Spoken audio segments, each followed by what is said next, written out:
মৰিয়নীত আচাৰ্য পংকজ পাঠকৰ বিনামূলীয়া চুলি গজোৱা চিকিৎসা শিবিৰ সমাপ্ত।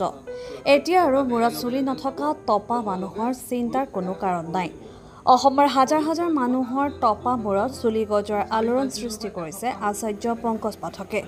অসমৰ বিভিন্ন ঠাইৰ লগতে মৰিয়নী বাপুজী ক্ৰীড়া আৰু সাংস্কৃতিক সংঘৰ সৌজন্যত মঙলবাৰে বিনামূলীয়া চুলি গজোৱা চিকিৎসা শিবিৰ সমাপ্ত হোৱাৰ পাছতে সাংবাদিকৰ লগত হোৱা এক সাক্ষাৎকাৰত আচাৰ্য পংকজ পাঠকে জানিবলৈ দিয়ে যে এই শিবিৰ অহা ছেপ্টেম্বৰ মাহলৈকে চলিব আৰু অক্টোবৰ মাহত ইতিমধ্যে চুক্তিবদ্ধ হোৱা দক্ষিণ কোৰিয়াৰ বহুজাতিক কোম্পানীক এই ঔষধ গতাই দিয়া হ'ব।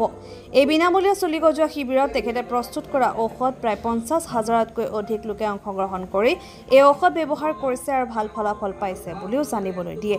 মৰিয়নীৰ পৰা সূৰ্য দাসৰ ৰিপৰ্ট, এনি এক্সপ্ৰেছ।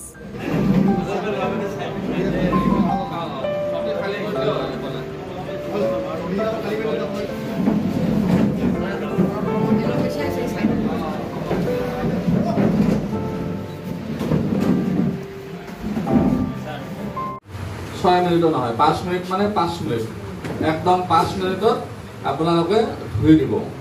ধোৱাৰ সময়ত নকৰে। যিখন গামোচাৰে আপোনালোকে মাথা মুছে সেইখন গামোচাৰে মুখ নোধোৱা কৰি ব্যৱহাৰ নকৰে। তেনে ঔষধটো গলতে লাগিব। ঠিক আছে, এতিয়া ঔষধটো যেতিয়া আমি মূৰত লগাম, আপোনাক আৰু যিখিনি জেগাত ঔষধটো লাগিব পিছফালে বুজি পাইছে, য'ত য'ত ঔষধটো লাগিব সেইখিনি জেগাত খামুচি নিচিনা ওলাব।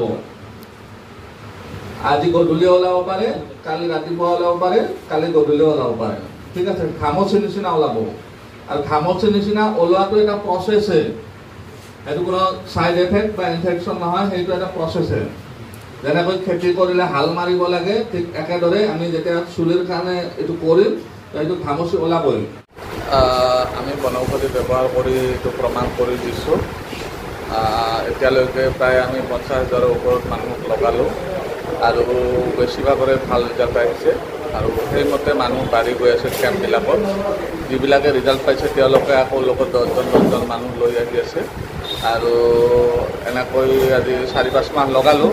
এতিয়া ছেপ্টেম্বৰৰ লাষ্টলৈকে লগাই থাকিম আৰু যাতে যিমান পাৰোঁ আমি এইখিনি সময়তে কভাৰ কৰিবলৈ চেষ্টা কৰিম। আৰু 50,000ৰ ওপৰত লগোৱা হ'ল আৰু কেতিয়াবা এনেকুৱা মানে হয়, বহুত বেছি হ'লে আমি কেলকুলেশ্যন কৰিব নোৱাৰোঁ, ৰেজিষ্টাৰ কৰিব নোৱাৰোঁ, সেইবিলাক ধৰিব নোৱাৰা হৈ যায়।